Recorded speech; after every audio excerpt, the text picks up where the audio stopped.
সালমা, আমি যে তোমার সাথে অনেকদিন থেকে প্রেম করতেছি, প্রায় 1 বছর থেকে, আমি কি তোমাকে বিয়ে করতে পারবো না? তুমি তো জানো আমি আমার প্রাণের চাইতে তোমাকে বেশি ভালোবাসি, কিন্তু আমার বাবার বিপরীতে আমি তো যেতে পারবো না। তোমার বাবা যদি আমাকে মেনে না নেয় তাহলে কি আমি তোমাকে বিয়ে করতে পারবো না?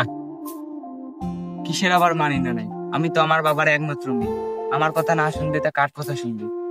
তুমি তো জানো তোমার বাবা আর আমার বাবা নিজেদের ছায়াটাও দেখতে চায় না। আমি একটা জিনিস বুঝলাম না, তোমার বাবা আর আমার বাবা কিসের নিয়ে এত শত্রুতা? আমি তো এতদিন রংপুরে ছিলাম, আমাকে একটু বুঝাই বলো তো। এটা একটা অনেকদিনকার আগে জমি নিয়ে শত্রুতা। ও, এটা কি কোনোভাবে মীমাংসা করা যায় না? মীমাংসা করা যাবে, কিন্তু তোমার বাবা যে লোক আর আমার বাবা যে লোক, হস করে আসছে তা কি হিসি, ওই কোনোদিনও মীমাংসা করবে না। ওই যে জারুয়া লোক। আচ্ছা জান, আমি একটু আমার বাবাকে বুঝাই বলি, তুমি একটু তোমার বাবাকে বুঝাই বলো। আচ্ছা জান, আমি আমার বাবাকে বুঝিয়ে বলবো। আচ্ছা তাহলে আজকে উঠি, বাবা আবার বাসায় না দেখলে রাগ করবে। ঠিক আছে, যাও। ওই যে সেদিনকে 10,000 টাকা নেল, 1 মাস যে পার হয়ে গেল, ওই লাভটা দিবে কোনদিন? কিছু কবু? হ্যাঁ আব্বা, তোমার সাথে মোর কথা আছে। আতা অট্টে তুই লাভের টাকাটা নেস আর বিকেলে তুই মোর সাথে দেখা করিস। কি কবু বল? আব্বা তোমার একটা মুই কথা কম, তাও হইবেন? তাও কেন হোক মা, কি কবু কম তুই? আব্বা একটা চ্যানেল আমি পছন্দ করম। ও, তা কার বেটা? ওই লিটন হাজির বেটা শানুর, ওকে মুই পছন্দ করম। ওই লিটন হাজির বেটা?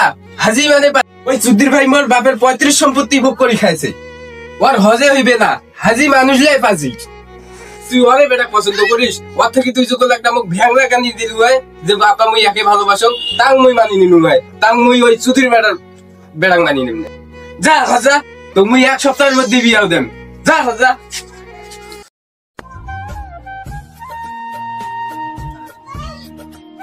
আব্বা আসসালামু আলাইকুম। ওয়ালাইকুম সালাম। বাবা বস। তোমার সাথে না কথা আসলো তা, কিন্তু তোমার কালে তো ঘুম ভীষণ দিয়ে করবার নেই। কি কব ক? তুমি একটা ছেলে ভালোবাসো।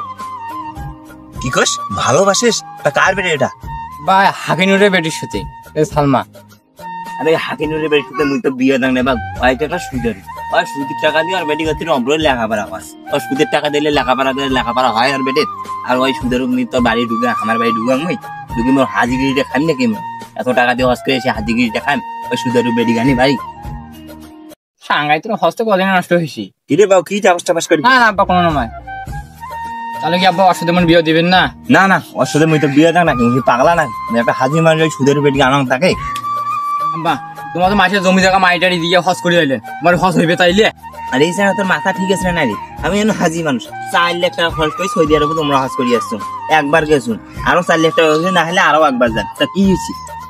সাংঘাই দিল মাসে জমি জায়গা বেচাইলে হস করে আসছে, তোর হস হয় নাকি? সাংঘাই সারা তুই মানুষ তো পা দিলে দোষ দেবো, হাজি মানুষ পা দিলেও দোষ।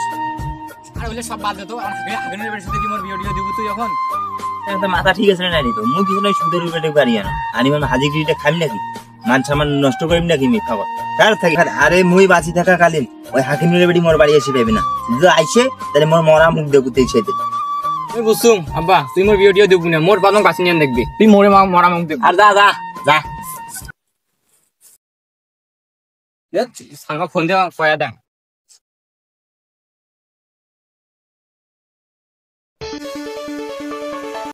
হ্যালো সালমা, এই কাজ যেটা আসনো ওটা মানে আনা হয়তো। আচ্ছা ঠিক আছে, আমি একটু পর যাইছি। সালমা, আমি তোমার কথা আজকে সকালতে বলছি আমার বাবাকে, কিন্তু তোমার কথা শোনার পরে কোনোভাবে মানে না। তোমার বাবা বলে সুদের উপরে সুদ বলে খাটায়। আমিও তোমার কথা বলছি বাসায় আস। তোমার বাবা নাকি হাজি, আমাদের জমি জায়গা মারি দিছে, সেই কারণে আমাদের বাসায় মানিয়ে নিচ্ছে না। সেম আমার বাসাও একই অবস্থা, এখন কি করা যায় তুমি বলো তো? পালে যাওয়া ছাড়া এখন আর উপায় নাই। আমার বাবা 1 সপ্তাহের মধ্যে আমাকে বিয়ে দিয়ে দেবে। আমার বাবা যে লোক, আমরা যে পালে যাই আমাদেরকে 1 সপ্তাহের মধ্যে নিয়ে আসবে। আমার বাবা যে টাকা পয়সা। এখন তাইলে আমাদের আত্মহত্যা ছাড়া আর উপায় নেই। এই জন্মে তো আপন হওয়ার পাইলাম না, ওই জন্য তাহলে চলো তুমি আর আমি তো সুইসাইড করি।